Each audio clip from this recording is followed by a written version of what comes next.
আসসালামু আলাইকুম। আসছি আমি একটি টমেটো ক্ষেতে। আজকে কৃষকের কথা নিয়ে আলোচনা করব।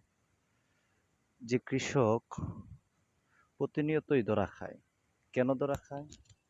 তার অশেষ কারণ আছে। যেমন কৃষক সবসময় করে ভালো ফসল হবে এবং ভালো মূল্যে বিক্রি করবে।